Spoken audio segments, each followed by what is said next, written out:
Hello everyone, welcome to MD science classes. कल हमने class 11th का सेल चैप्टर स्टार्ट किया था। आज उसका लेक्चर नंबर 2 है।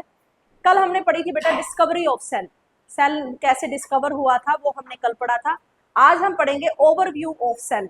आप ओवरव्यू में ही काफी बेसिक बातें पढ़ लोगे। देखो, ओवरव्यू में सबसे पहले आपको जानना है एक बेसिक सेल का डायग्राम क्या होता है। देखो, एक बेसिक सेल के डायग्राम में सबसे पहले आउटर कवरिंग होती है बेटा, जिसको हम बोलते हैं सेल मेम्ब्रेन।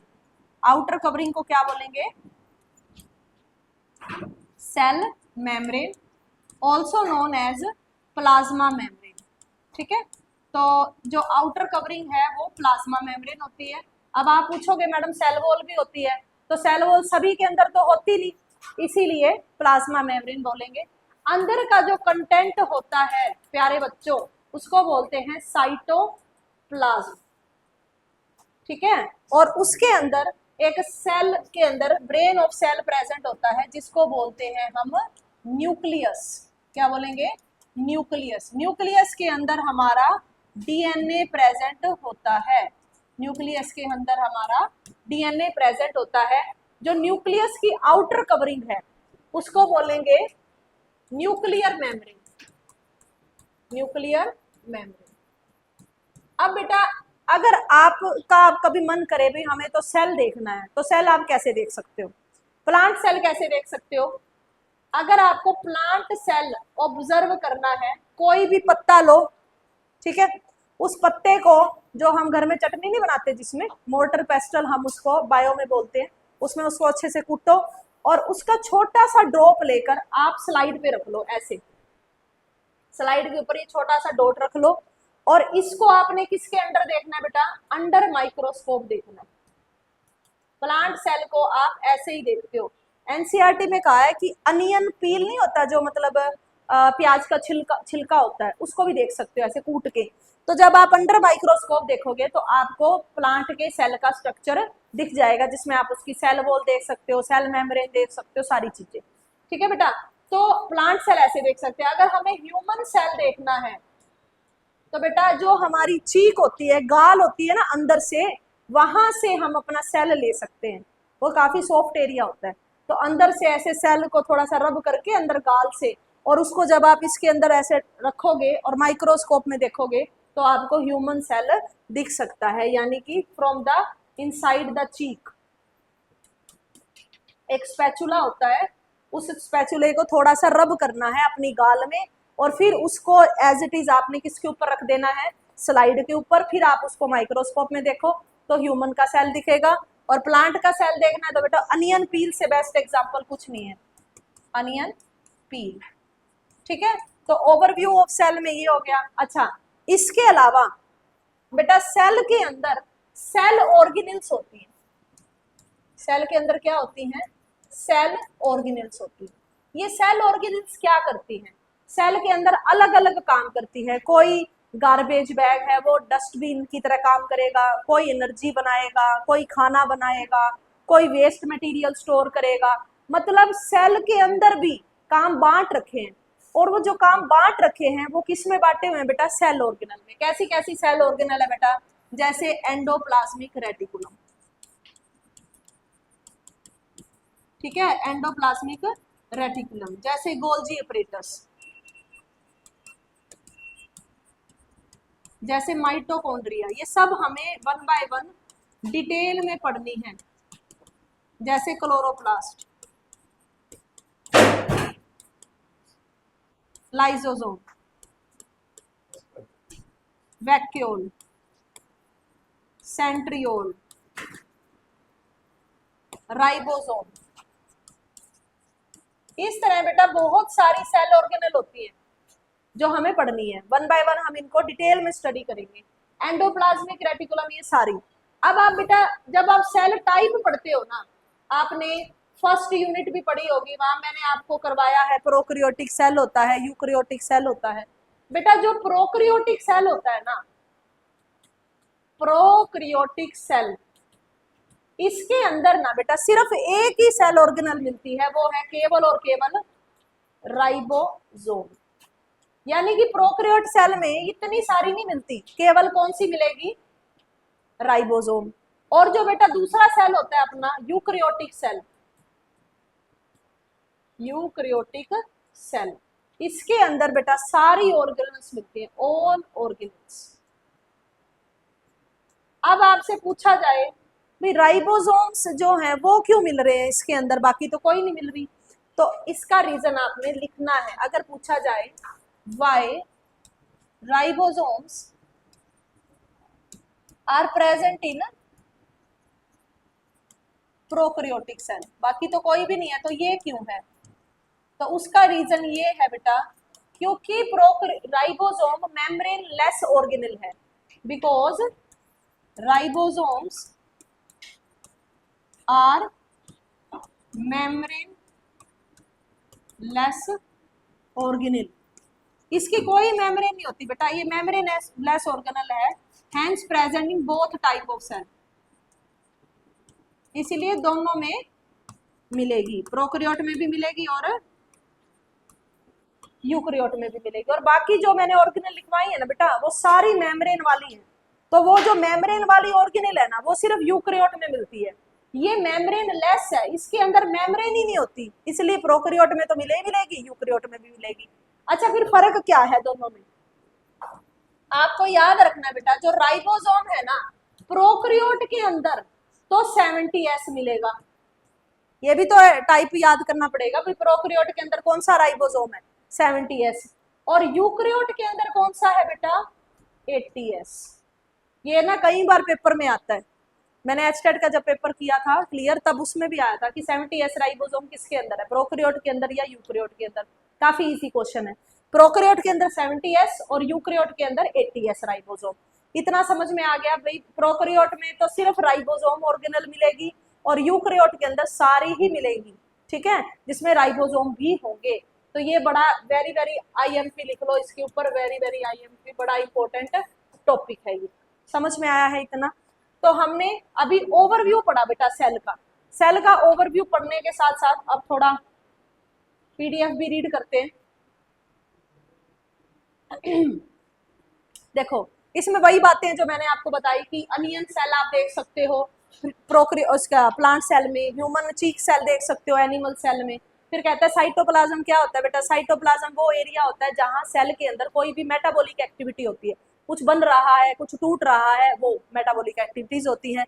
फिर कहते हैं न्यूक्लियस के अलावा यूकैरियोट सेल में बहुत सारी मेम्ब्रेन बाउंड ऑर्गेनल होती है, जैसे माइटोकॉन्ड्रिया, ग्लाइकोबॉडी, लाइसोसोम्स, राइबोसोम्स, सब कुछ, लेकिन प्रोकैरियोट में केवल राइबोसोम्स होते हैं। ये आप साथ साथ रीड करना, मैं आपको ये भी भेज दूंगी, ठीक है। अच्छा उसके बाद आता है बेटा shape and size of cell, पहले शेप की बात करते हैं, साइज की बात करते हैं, आइए चलिए देखते हैं।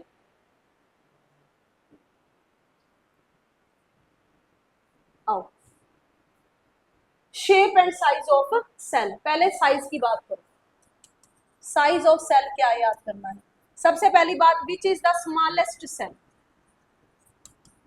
विच is the largest cell, which is the smallest cell of human body, ये तो ओवरऑल है और ये है ह्यूमन बॉडी का। Which is the longest cell, ये सारे आपको याद करने हैं।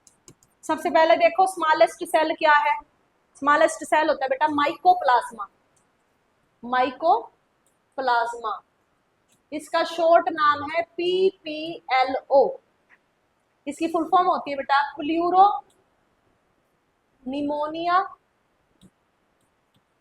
लाइक ऑर्गेनिज्म, ठीक है, PPLO pleuro pneumonia like organism, this is the smallest cell on earth, हमारी धरती में सबसे छोटा माइकोप्लाज्मा है। अब तुमने लिविंग वर्ल्ड चैप्टर पढ़ रखा है, तुम्हें ये पता होना चाहिए ये कौन से किंगडम में आता है, ये मोनेरा में आता है कि प्रोटिस्टा में आता है, किस में आता है, तो याद रखना माइकोप्लाज्मा मोनेरा में आता है।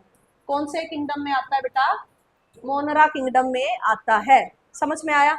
उसके बाद आता है लार्जेस्ट सेल, लार्जेस्ट सेल है बेटा शतुरमुर्ग होता है, ऑस्ट्रिच, ऑस्ट्रिच का एग, काफी बड़ा होता है ये, कम से कम इतना साइज होता है इसका, तो सबसे बड़ा एग, लार्जेस्ट एग क्या, लार्जेस्ट सेल हो गया ऑस्ट्रिच एग, स्मॉलेस्ट सेल हो गया mycoplasma, smallest cell of human body sperms, sperm is the smallest cell of human body.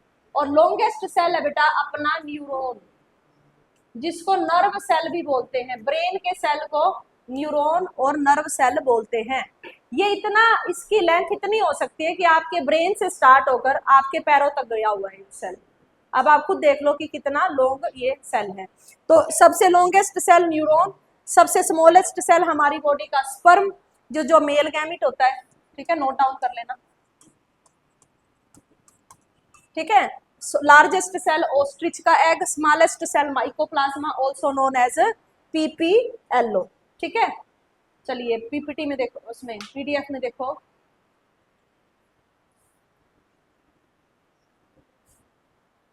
कहाँ गई बच्चों?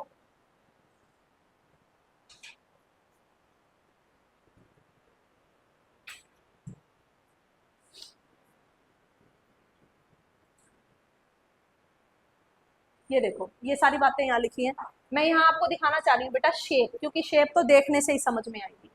शेप कहता है कि ना जो अपने सेल्स होते हैं ना, they can have any shape depending upon their function. कोई क्या काम कर रहा है, कोई क्या काम कर रहा है, उस हिसाब से उनकी शेप होती है। जैसे बेटा ये है हमारा आरबीसी, आरबीसी की ना बाई कनकेव शेप होती है। सीडी देखी है जो लैपटॉप में डलती है, बिल्कुल उस तरह की शेप होती है हमारी आरबीसी की। कलर कैसा होता है? रेड कलर, क्योंकि उसके अंदर हीमोग्लोबिन है।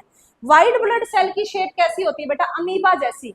अब तुमने 10th क्लास में भी पढ़ रखा है, अमीबा की कोई शेप ही नहीं होती, अमीबा इरेगुलर होता है, कोई भी शेप ले लेता है।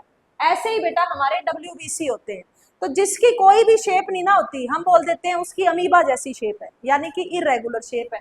फिर दे रखा है बेटा, ये है हमारा कोल्यूमिनर एपिथेलियल सेल, इसकी ऐसे लंबे लंबे कॉलम दे रखे हैं, ऐसी इसकी शेप है। फिर ये है हमारा नर्व सेल, जो मैंने अभी आपको लॉन्गेस्ट सेल बताया, देखो कितना ब्रांच निकली हुई है इसकी। ये है ट्रैकीड सेल, ट्रैकीड सेल होता है बेटा प्लांट सेल, ठीक है, जाइलम का सेल है ये। देखो ये ऊपर से भी बंद है, नीचे से भी बंद है, और सिलेंडर जैसी लंबी शेप है इसकी। और ये है मीजोफिल सेल, जो लीफ के अंदर प्रेजेंट होते हैं, ये राउंड एंड ओवल है। मतलब कहने का क्या है, कहने का मतलब सिंपल सिंपल ये है बेटा, शेप में पहले तो आप पढ़ोगे आरबीसी की शेप, आरबीसी की बाई कनकेव शेप होती है, बाई कनकेव शेप होती है, याद करनी है। फिर आती है बेटा नर्व सेल की, नर्व सेल की क्या है? लॉन्ग एंड ब्रांच्ड, मतलब ब्रांचेस बहुत निकली हुई है, लंबी लंबी ब्रांचेस है, जैसे लंबी लंबी किसी की बाजू है ऐसे, ठीक है। फिर आता है बेटा व्हाइट ब्लड सेल, इसकी कैसी बताई बेटा? अमीबॉइड, यानी कि अमीबा जैसी इरेगुलर बॉडी है, इसकी बाई कनकेव बॉडी है, इसकी इस तरह से ब्रांच है, नर्व सेल की इस तरह से ब्रांच है, ठीक है। अच्छा, डब्ल्यूबीसी की अमीबॉइड होगी। एक ट्रैकीड की है, ट्रैकीड किस में होता है बेटा? जाइलम में होता है, प्लांट में। ये कुछ ऐसा बता रखा है, ये है एक तो सिलेंड्रिकल, ऐसी होगी इसकी शेप, यूं करके, ऊपर से भी बंद, नीचे से भी बंद। अच्छा, एक वेसल भी होते हैं प्लांट में, वेसल बेटा ऐसे खुला होता है, कई बार पेपर में आ जाता है कि ट्रैकीड और वेसल में फर्क बताओ, दोनों ही वाटर की ट्रांसपोर्टेशन करते हैं ये, लेकिन जो ट्रैकीड होता है ये ऊपर से भी बंद, नीचे से भी बंद, इसको बोलेंगे टेपरिंग एंड। कौन से एंड है ये? Tapering and. टेपरिंग एंड मतलब दोनों तरफ से जो बंद एंड होते हैं उनको टेपरिंग एंड बोलते हैं। ये खुले हैं, वेसल दोनों तरफ से खुले होते हैं। समझ में आ गया? तो मतलब आपने ये जाना कि जो सेल होता है ना, उसकी अलग अलग शेप हो सकती है, डिपेंड करता है वो क्या काम करता है, ठीक है। अच्छा, मीजोफिल सेल बता रखे थे, ऐसे गोल गोल ओवल होते हैं मीजोफिल सेल, ओवल होते हैं। कौन से cell? Mesophyll cells. Mesophyll cells में क्या होता है बेटा? पत्तों के अंदर के सेल्स हैं ये, इनके अंदर क्लोरोफिल होती है, और तुम्हें पता ही है प्लांट अपना खाना स्वयं अगर बना पाते हैं तो वो क्लोरोफिल के करके ही बना पाते हैं। समझ में आ गया बेटा? इतना समझ में अच्छे से, ठीक है। अच्छा, अब एक छोटा सा टॉपिक और देखो, जो हमने आगे डिटेल में पढ़ना है कल। प्रोकैरियोटिक और यूकैरियोटिक सेल में डिफरेंस, ये वो डिफरेंस मैं आपको करवाने जा रही हूँ जो 9th क्लास में होता था। फिर मैं कल इसको एडवांस लेकर चलूंगी, आज थोड़ा सा 9th क्लास वाला पढ़ो। प्रोकैरियोटिक सेल वो होता है बेटा, they do not have well defined nucleus. इनके अंदर ना बेटा वेल डिफाइंड न्यूक्लियस नहीं होता, यानी कि न्यूक्लियस के अंदर न्यूक्लियर मेम्ब्रेन एब्सेंट होती है, यानी कि न्यूक्लियर मेम्ब्रेन इज एब्सेंट। क्या बताया मैंने, प्रोकैरियोट सेल के अंदर वेल डिफाइंड न्यूक्लियस नहीं होता है, उसके अंदर न्यूक्लियर मेम्ब्रेन एब्सेंट होती है। इसके अंदर क्या हो जाएगा बेटा, वेल डिफाइंड न्यूक्लियस हो जाएगा, क्योंकि न्यूक्लियर मेम्ब्रेन प्रेजेंट है। एक पॉइंट तो बेटा यही याद करना है कि इसके अंदर न्यूक्लियर मेम्ब्रेन प्रेजेंट है और यूकैरियोट के अंदर न्यूक्लियर मेम्ब्रेन एब्सेंट है। दूसरा पॉइंट, प्रोकैरियोट के अंदर 70s राइबोसोम्स होते हैं, इसके अंदर 80s राइबोसोम्स होते हैं। तीसरा पॉइंट, इसके अंदर all the membrane bound organelles are absent, all the membrane organelles absent. जितनी भी वो ऑर्गेनल्स हैं बेटा जिसके ऊपर मेम्ब्रेन लगी हो, कोई भी मेम्ब्रेन, चाहे सिंगल मेम्ब्रेन हो चाहे डबल मेम्ब्रेन हो, मेम्ब्रेन वाली सारी ऑर्गेनल इसके अंदर एब्सेंट है और इसमें मेम्ब्रेन बाउंड ऑर्गेनल्स प्रेजेंट है। ठीक है, अच्छा और देखो, यहाँ प्रोकैरियोट है, यहाँ यूकैरियोट है, ये जनरली स्मॉल साइज के होते हैं,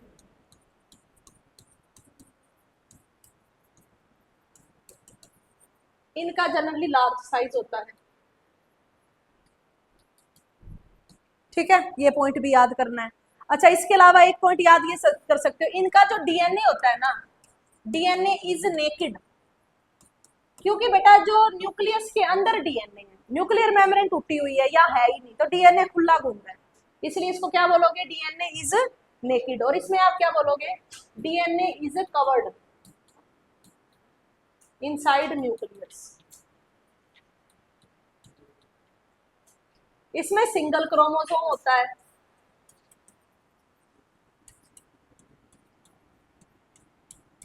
इसमें मोर देन वन क्रोमोसोम होता है। ये अगर आप याद कर लोगे ना तो कल की क्लास और अच्छे से समझ में आएगी। इसमें मोर देन वन क्रोमोसोम होता है, इसमें सिंगल क्रोमोसोम होता है, इसमें सर्कुलर डीएनए होता है, सर्कुलर डीएनए बोले तो गोल, इसके अंदर लीनियर डीएनए होता है। अब आते हैं एग्जाम्पल्स, इसमें बेटा सिर्फ मोनरा किंगडम आएगा, यानी कि सारे बैक्टीरिया, सारे बैक्टीरिया क्या है बच्चों, प्रोकैरियोटिक सेल है। और इसके अंदर क्या आएगा, इसमें आएंगे अपने प्रोटिस्टा, फंजाई, प्लांटाई, एनिमेलिया, एनिमेलिया, यानी कि अपने 5 किंगडम जो आपने विटेकर ने पढ़ा था, क्या हो गया, बंद होगी, हाँ थोड़ी जाएगी। तो ये जो 4 किंगडम है ये हमारे यूकैरियोटिक सेल के किंगडम है। तो आज के लिए इतना ही करेंगे बेटा, बाकी कल करेंगे। Thank you so much. भाई इतना तो